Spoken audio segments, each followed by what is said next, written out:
drifting on the brink. My life could vanish in a blink, and I sing.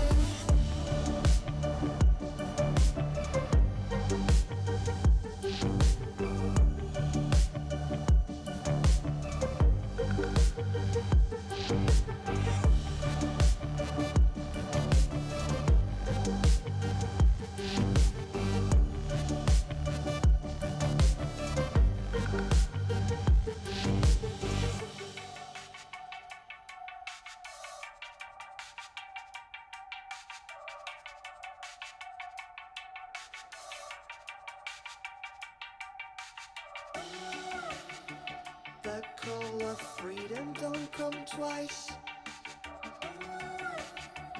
I let the engine roll the dice. The need for speed comes out and spread. I feel like bullet in my head, and I sing.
Okay, guys, hello. So we are cutting today the game between Tychus Tuesday and Direct Strikers. So on the top right position, we have Apocalypse playing Mansk versus Yogurt playing Forazun. Then we have Pew Pew playing Forazun versus WD Wing Gaming playing Swan, I guess. And finally, we have Tornado Joe playing Abather versus GC's playing Horn and Horner. So the game has started already. Mengsk is opening blindly. He knows that his troopers can be switched very easily according to the need. So it's not really a commitment to anything to open with some flame troopers for Mengsk. Same goes for Forazun, who opened with Soldiers, which is probably one of the units that is the most versatile in the matchup. It's almost always never bad. I would say it's never bad, even though in some matchups Forazun like to go straight to air. Some Soldiers are never bad, and here Mengsk Swan is pushing. It's Swan, right? Yes. And Abather will open with one Mutalisk, not a big commitment, and he will see that he's playing versus Horner, so he will be happy. You can see now Tornado Joe, you can see the happy Muta here who say that he's gonna have a favorable matchup. Not only he will have a favorable matchup, but this unit will be useful the whole game. Very nice. And he's now pushing, leaking into Forazun, who added Stalkers. He knew that Stalkers are good versus Mengsk. In this, and Apocalypse added a lot of links and troopers. Very nice combination to take care of the NUC. The manual blink behind, he wants to hide, but it's really not. Actually, it was kind of suicidal because here Apocalypse has a lot of DPS, and the links plus the troopers is a very good combination to deal with the Soldiers. He even kept 2 of those, even though there are more that they don't do that great versus the Stalkers. And now Swan is opening vessels. He's trying to create a stack. I think they have their strategy in mind here. He builds back, and he builds. Oh, okay. I see the bottom strategy here. So they want to create a stack of Stalkers. So Yogurt is still building. Actually, no. I would expect him to build back and him front. To create a stack with the Stalkers and the vessels, but maybe that's not their strategy. Because they would have positioned their army differently. So Swan is probably more trying to stack with this. But then he should build front, right? I don't know. I don't know what their strategy is. But we can see that they want to. But bottom team will try to create a stack. I'm not muted, right? I'm not muted. That's very good news. Music is not too loud. That's a very good news. Okay, so we can see that the bottom team is trying to stack something with vessels and air. The Assault Galleon is surprising because it's not very good versus the Mutas. Usually Mine and Vikings do better. And here we have the Corsair attacking the vessels. Corsair added for the vessels, especially to deal with them. And it will be also useful. And now a lot of Muta here. Men will be thrown. No man for now. He knows that this wave might be too early. The top team will have a problem early game. Is that the Muta might the mines here. Okay, predicting mine on a defensive position with Galleons is very optimistic. He's not producing anything special. He's producing like he wants to. I mean, those Galleons are like they have a how to say, a carte blanche in French. You say they have a white card. They can do whatever they want. They can produce whatever they want. They're like, hey dude, I trust you. And now I know Yogurt is still adding Stalkers, so maybe they will be able to stack here. We know that at the start of the game, the bottom team will benefit a lot from this bunker, and it will be very difficult for we know that it will be very difficult for Abather to push into that. Even though Abather has a very good matchup, he will have difficult to push into those mines and these bunkers because as soon as the fight will be close to the bunker, the Muta will just impale on this. And now we have this synergy between the vessels and the Stalkers. The Stalkers are actually being helped quite a bit by the vessels. Vessel also heal the mechanical unit, so it's very nice. Vessel also very good to push into the Muta. I mean, the vessel leaks for the Tornado Joe would be extremely scary, and it might even force him to do something else than Muta, like divorce, something like this, because he cannot overcommit to a mass Mass Muta build. And now Yogurt still adding Stalker, so they really want to create a stack. They thought about this combination. Maybe the positioning was not as they expected, but they really thought about the combination of stack. And I think the reason why he goes Galleons versus Muta versus Abathur, even though it's usually not the first choice position, is just because of the composition they thought at home. No, actually they're actually only doing mines, and mines are actually very good versus the mutas. It's just that sometimes if the galleon cannot stay long enough alive, thank you for the follow.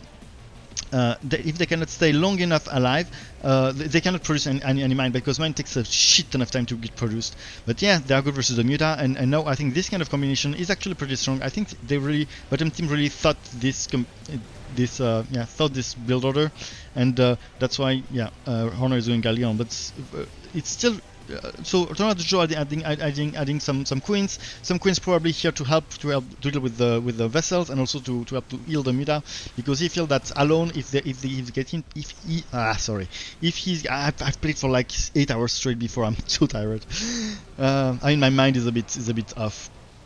He knows that he cannot. I forgot what I was about to say, but yeah, the queen will be helping here to heal the muta and play with the vessels. Here, Yogurt still committing to muta to galleons and kind of creating a layer of protection for those galleons who are like stacking. And the combination is actually working for now. Bottom team, even though they had, I mean, technically the matchup are fair. It's only but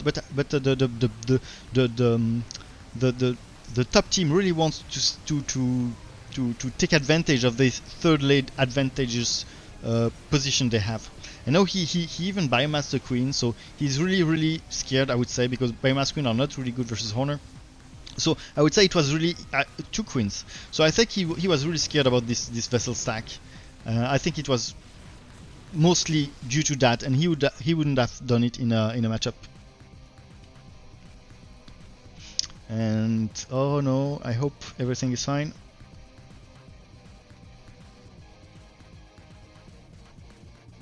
I hope everything is fine.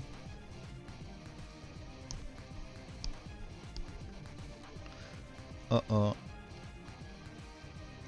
Yeah, because now the game is really started now. They will.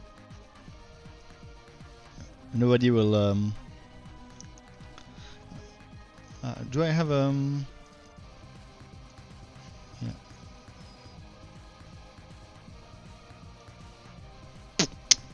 That's unfortunate. Don't click expel. Wait a bit to know what happens. Yeah. Yeah, we'll wait a bit. Maybe if it's a disconnect, I mean, sometimes he can reconnect to the game. But after 45 seconds, I would say it's pretty unlikely, and it's most likely a crash, unfortunately. He said power cut. Oh shit. Power cut is kind of annoying.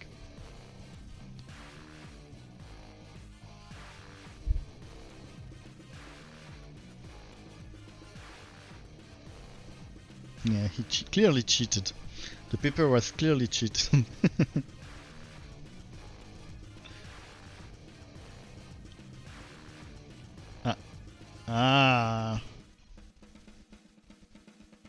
He cheated. Yeah, this I'm not sure he cheated.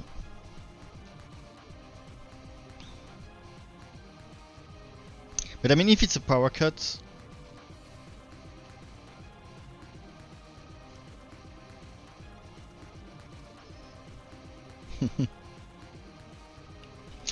if it's a power cut, I'm not having big hopes. But I'm also worried about the subsequent games, because is the power cut like a long power cut? I mean, power cut can be pretty long. What? He reconnected! He reconnected! He reconnected! I really didn't thought this would happen. I really didn't thought this would happen.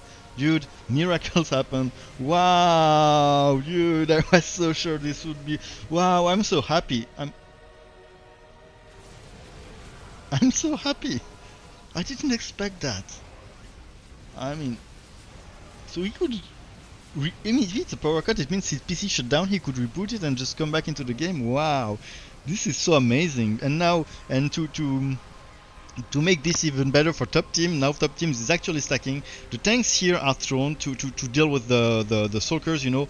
Tanks are kind of good versus the stalkers because, yeah, the bad side is that they can get sniped by stalkers with an aggressive blink, but if it's not the case, and if you have enough front line, the stalkers will not be able to approach it, and they will help the tanks to actually stack and stay alive longer, because the tank will stay alive, the bunker will blink back and then come back again, and the tank will not have to unsiege because now there's a stalkers again, and the bunker is actually thrown. And as I explained before, if bottom team is pushing, they have a very good synergy with the vessels into a bather, but in the other way around, if the top team is pushing, they don't have that kind of synergy, and those units will get ripped. Actually, very early upgrade. I mean, very, and it doesn't change that much versus Muta. I mean, 3 armor versus what? How much damage?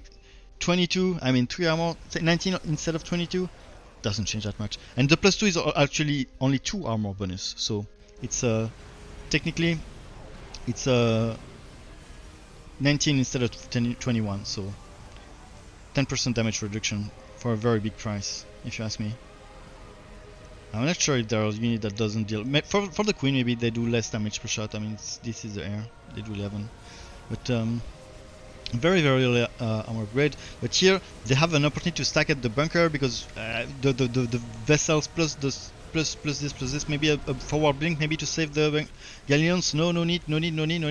The galleons are staying alive, and now the mines are here and staying alive too.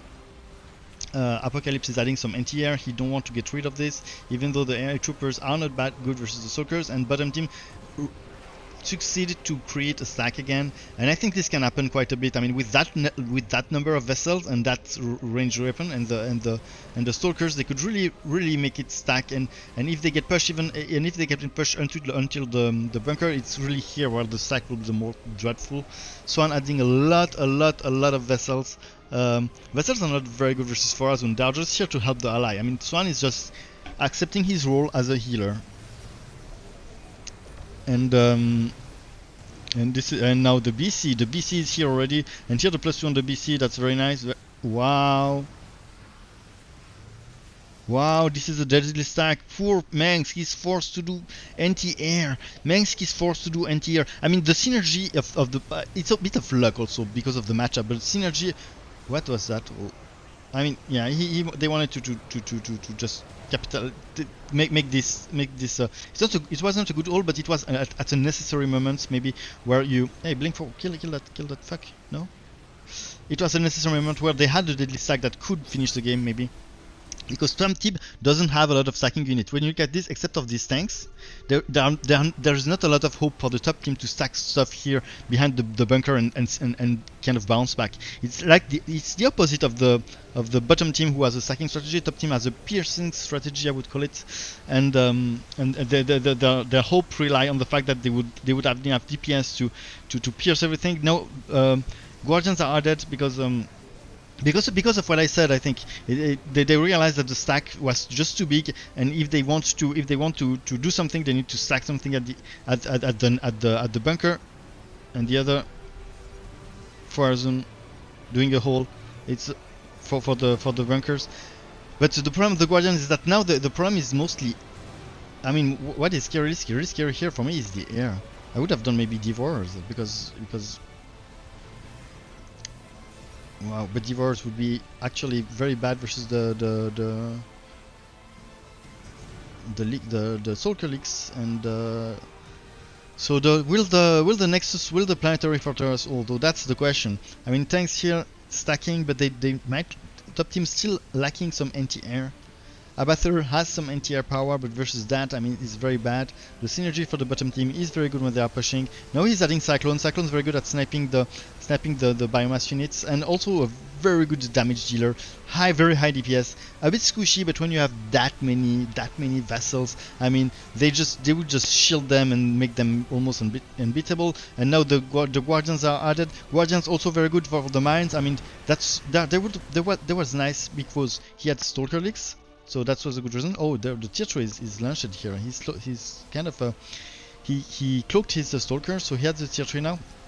Guardian's good versus the leaks, but also versus the mines that he's facing in his own wave. And now the Apocalypse is stacking tank, and the bot top team will be pushing back again. Will be pushing back again. Oh, that's why I saw you on my stream, Magic Total. I played versus you. You won. Well played. I remember that I saw your name, but I didn't remember where. It was on the stream, I think. So top team will will. Yeah, people in the chat doesn't believe that the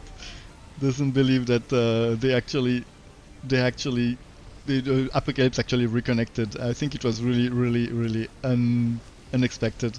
So top team is actually now is rebuilding the stack. As in the opposite team, it's really much harder for the bottom team to create. Oh my god, the Vipers! Look at this! Look at this! That's one of the downside when you invest too much, because this investment in Stalkers is crazy. I mean, I've never seen that. It's like his whole strategy was based about Stalker. But when you do that much, they kind of became vulnerable to a lot of different stuff, and Vipers is one of them. And now, well, will it be enough? No, it won't be enough. It won't be enough. The Nexus is actually under heavy fire here. Look at the HP going down, and this is the first game won for Team Direct Striker. GG. Well played. Well played.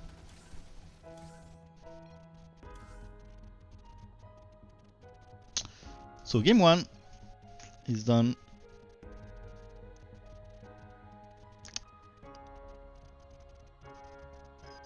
There's a sad music just to up. I hope no, actually I don't care. I was about to say I hope players don't switch side. So +1.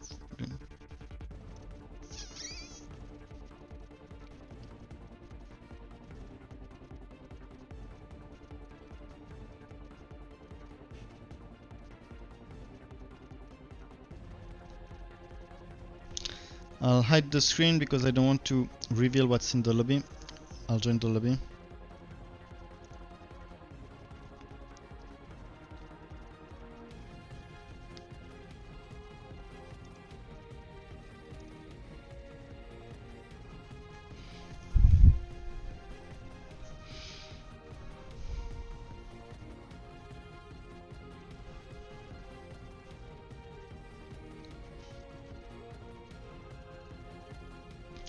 So it's funny that Pew Pew was also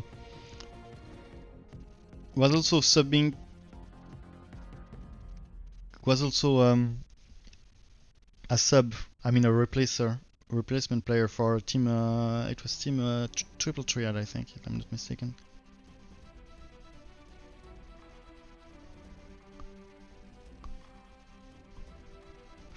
Yeah, I won't put the stream starting soon because it's it doesn't make any sense. I'll just print something blank.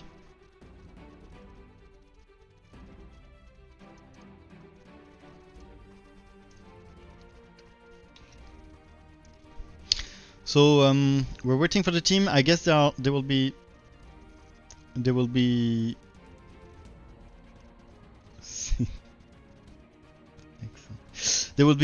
discussing strategy right now. So we let them think of it.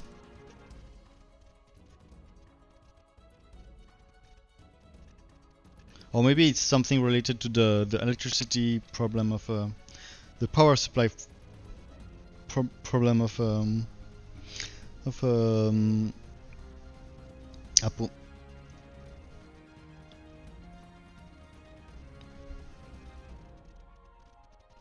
Actually, I can let you see my screen right now because I'm not in the lobby.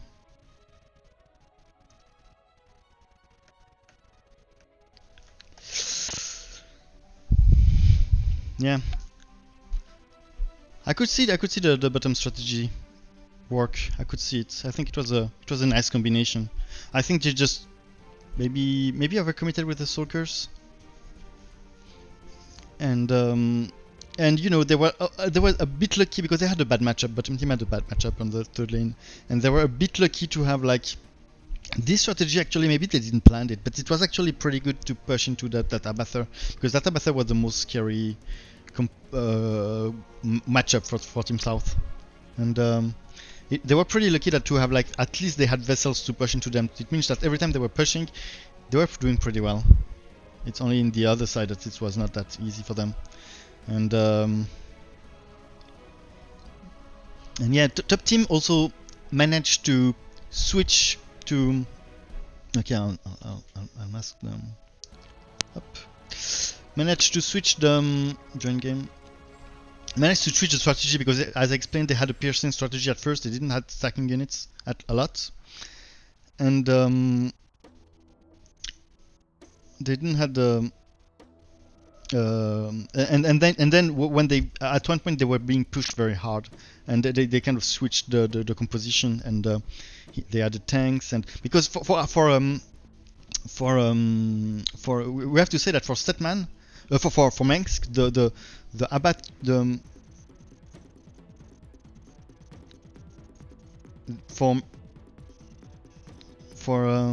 I think people are allowed to change the order of the team. I see Apo saying enter the same order. So everybody is in the lobby now. I will open up. So I would say, yeah, for Mansk, the leak of I mean the top team all had scary leaks. For Mansk, the leaks of the air Horner was also extremely scary because he was fighting ground composition, and maybe that's why going ground for Forazun was actually pretty good. Maybe I would have then expected some DTs because the fact that Forazun was pure ground really had for a consequence that Apocalypse could not really make anti-air units for his wave, so he was forced to do them, and he didn't want to. And his first reflex was to add AA troopers, because AA troopers are convertible. He could add AA troopers, and that's one of the strengths of the Mansk that also Horner has, because he can sell for free. But Mansk can have like air leaks, he do AA troopers, and then when they don't have leaks and they're pushing again, he can just convert them again, and that's very smart for him to at first react like that, I think. But yeah, maybe DTs also would have helped. The tier 3 was a big investment for Azun, and he, except from the Shadow Guards, he didn't have a huge benefit from it, since his Stalkers, the Dark Pylon of the Stalkers is not that powerful. Anyway, game 2 is starting. What happened in the end? I just missed it. Oh, what was the pick? So it was top team had okay, no, I'll explain it later. So Apocalypse is playing Mansk again versus Rainer. Then so good matchup for Mansk, at least late game, mid-late game. Then Pew Pew playing Forazun versus Wing Gaming, D-Wing Gaming playing Artemis. And then we have Abather, Tornado Joe, he always play Abather, I think, versus Manx. So this time they picked a Manx versus Abather. Tornado Joe, I think he always played third position and always plays Manx during the whole tournament, so I guess it was expected, and they did that. For this, I'm not sure what they expected from Apocalypse, but I'm not sure what they expected from Apocalypse. Because Raynor is not something I would pick versus Manx. Even though early game he can do okay-ish with his bio, he can defend. From mid game it's over. It's really over. So I'm not sure what he has in mind. But maybe they expect him to change. They expected him to change, I guess. But there was no real reason to change for Apocalypse, because I mean, Forazun is not that difficult for him. It's more or less balanced, I would say. It's really a high skill matchup. So we have GC opening what? Okay. Opening Marauders, kind of blindly. But yeah, I mean they can be useful in the matchup. But it's not the, I don't know, the most standard opening. I know it's a Mansk versus Rainer. The Muta being annoying here. What will Tornado go for? Artanis opening versus Forazun. with Dragoon, which has kind of not bad versus the Stalkers, but the Centurion will make the difference in the fight. And here Pew Pew winning the fight versus Forazun, and Pew Pew will leak into that Mengsk. That might be difficult, and Tornado actually going air versus Mengsk and making his Aegis Guard totally useless. He cannot overcommit to that because, you know, Emperor Shadows. But a couple, if they are well spreaded, a couple can be very, very annoying, because if they are well spreaded, I mean, they tend to pack together, so it's also something that can backfire very hard. Because if top team pushes, his Muta will stack against the Licks. I mean, he will be, if bottom team, I mean, pushes, they will be fighting here, and the Muta will stack. I mean,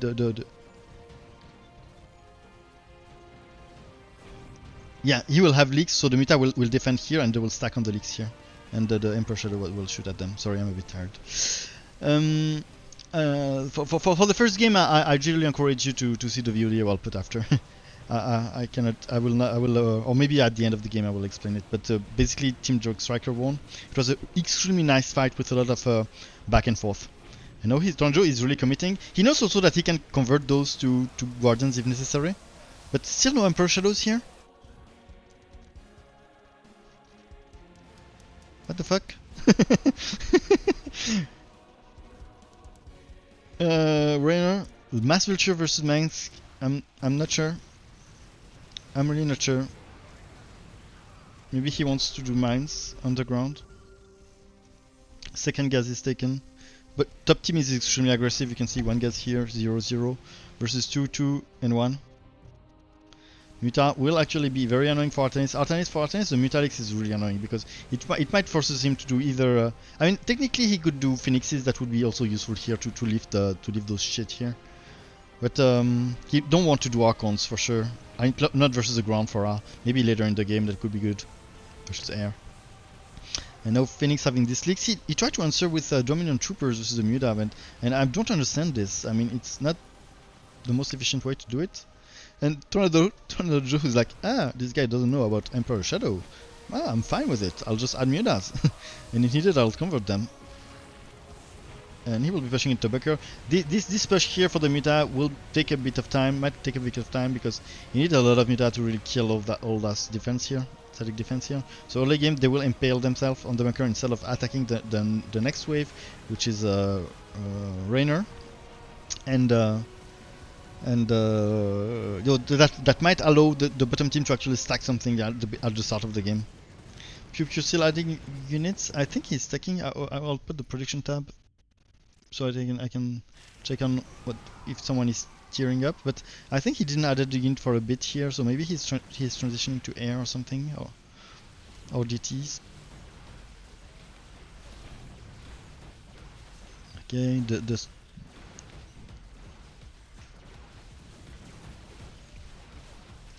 Joe committing to Mutas still. But dude!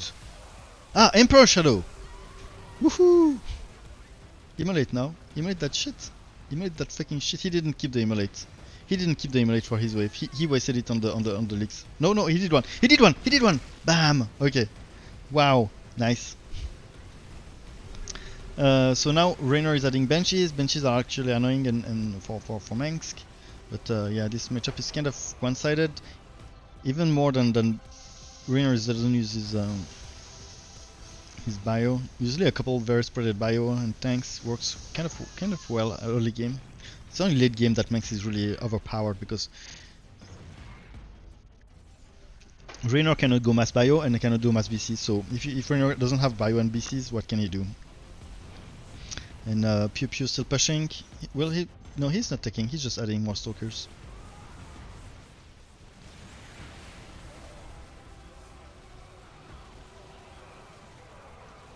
So he keep the Immolate for the. Okay, nice.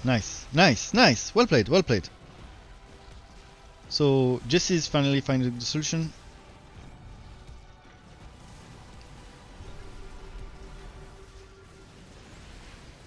and the MP, not very useful. It would have better. Would have been better to just simulate the Aegis Guard. So I'm doing Aegis Guard plus Emperor Shadow. But yeah, those cannot be immolated. That's the only strength in the matchup. And now the Tempest transition from W Gaming, and that might be too early to snipe them, and they are transition from Pew Pew. I mean, they almost in a mirror fashion. They all transition to air, and Pew Pew really needs his air to counter this. Even though early game he can just blink forward, he doesn't do it here, but he could blink just a little pack here to make sure that Tempests are only good if they stay in the hack and can stack. Otherwise, they cannot really. But yeah, to push into the Muda, that would be kind of annoying. Even though the Muda should be like taken care of without 3 Emperor Shadows. This guy like went for like, hey, I don't like this unit, to like, hey dude, this unit is actually pretty good versus Mutas. He just discovered something, so he's very happy to play with them. And it's actually a good choice, because versus Abathur, Emperor Shadows are good versus almost anything. Now he's adding Vipers, and the goal of the Vipers will be to Viper Cloud the ES. And as you can see, the positioning, he put the Vipers in the front, so he really wants to that the Vipers come first and the Meta come after when there is a Blindy Cloud. But bottom team is stacking now. The tanks are dead. Very good move. Extremely good move. I feel that... Do they listen to me? I feel that they do everything I suggest. But later. So the tanks are dead. Very good. But the Vipers will be clouding and grabbing them, and now bam, the Emperor Shadow doing their work. You mean they were hired for this, and for him he might need to convert them, because yeah, he invested a lot of in the Mutas. He invested a lot in the Muta, and that's really not that good in the matchup. I mean, as I said, some very spreaded can be very nice, but they need to be very spreaded and over investment. And now the Sky Furies is... Why is Sky Fury? Why is Sky Fury versus Raynor? I don't understand.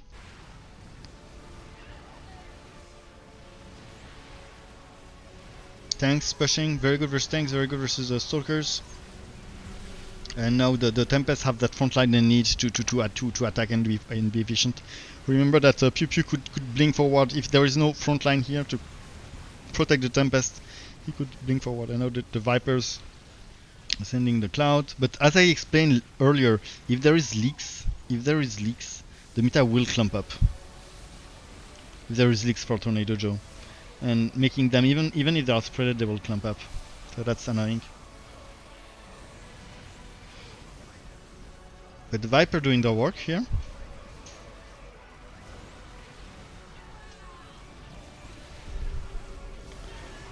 And the tanks actually being annoying, and Apocalypse is adding his own tanks. But I don't understand this Sky Fury. It's for the air. Okay.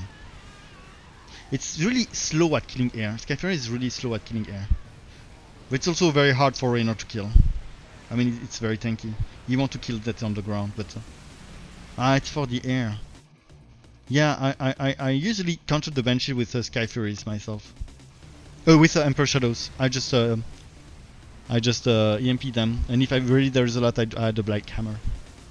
I don't like the, but you can argue that in the matchup it might be still useful. I don't know what I would do. They'll hold here for the Mutas. That's actually a nice hold. That's actually a nice hold, because the Muta doesn't have AoE, but they have a huge DPS, and you know the banana shot. They bounce. Yeah, so it's good versus in a hole. You can see he's converting his Muda, so that was expected.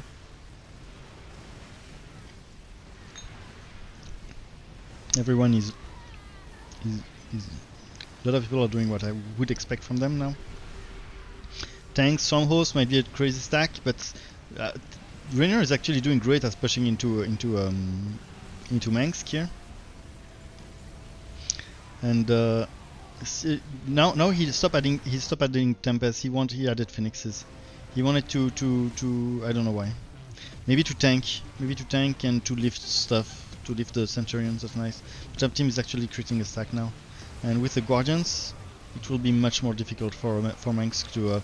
So for Mengsk, the Guardians are a bit annoying, because Manx doesn't have a straight answer to it. Especially if there is if they can stay at distance like this. And with the help of the other tanks here, the top team is actually creating a stack that is kind of scary for bottom team. And the Sky Furies was kind of debatable for before, but for pushing into Artanis, it will be might be good because they are very hard to kill, and they might even fight the Tempest, even though there is a big front line right now. I'm not sure they can, and the Tempest can disintegrate then, so I'm not sure they would do so much actually, except from tanking for the Phoenixes.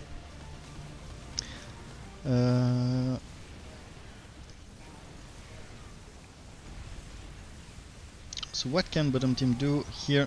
A lot of troopers are added. Troopers are actually decent versus the Void Rays, and it's a good counter. And as I explained before, it's also a counter that you can just unequip if you don't need them anymore. Versus it's much better versus the Void Rays than versus the Muta. He did it versus the Muta first. And versus the Guardians, it can be okay-ish if they can reach, but often they stay too far away even though their range is pretty high. Now you see the Viper like clouding the whole area. But the tanks will stack behind the photocannon, so the photocannon will help them to create maybe a stack, and this might be an opportunity for the team to maybe create a stack. We don't know yet. The Sombos might help the tanks to actually stay alive. The Manx tank has a bit higher range, but oh shit, the bunker is down, but the some tanks survive, so maybe the bottom team will be able to push back here, but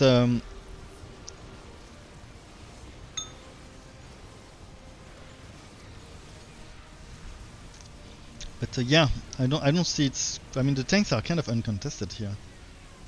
They are here for a very long time, and they are annoying for almost everyone. I mean, bottom team is basically full ground. Maybe that's the most important weakness of the compo. They have mostly ground units, all of them. So if you can control the ground with tanks, Vipers, and Guardians, you're good. Maybe it's time for Rainer to add some AA. I mean, he's on wave as AA, so it would totally make sense that he builds some Viking with a huge range that would stack here at the Nexus. Will help to kill the Eurochair stack, and versus his wave to kill the Sky Furies. Because the range of the Rainer's Viking is insane, and their ability to sometimes they just stay here alive forever. As long as there is something in the air to shoot at, they will stay around very far from the fight, and they will stack and stay alive forever. It's very hard for the opposite team to reach them. And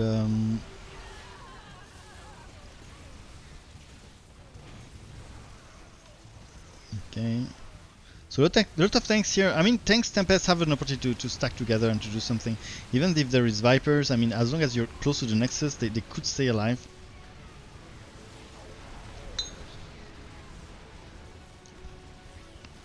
No, they don't. They actually don't. And when you're fighting an Abathur, you know that there will be a Guardian stack at some point, so you should be ready for it. And even though technically Manx counter Abathur, this was not executed maybe in the best way. So top team is pushing very hard. I think it might be done here. I mean, look at this. All the suits are, oh my god. Then you see the hole and the bunker. The Nexus will go down, and it's GG 2-0 for Team Direct Strikers. Well played. Second game was much more one-sided. Even the bottom team played very well and actually did kind of great at some point, and that was pretty unexpected. And they could have sacked and done stuff, but yeah, top team just created the stack composition earlier, and it succeeded. And you know, it happens. Anyway, it's a very nice game. Both teams played very well, and yeah, I'll stop here. So I need to go. Maybe I'll cast again tonight, but quite a bit later. I'll put the game online also later, maybe tonight, probably tonight before going to bed. Anyway, it was I was happy to have you, and see you next time.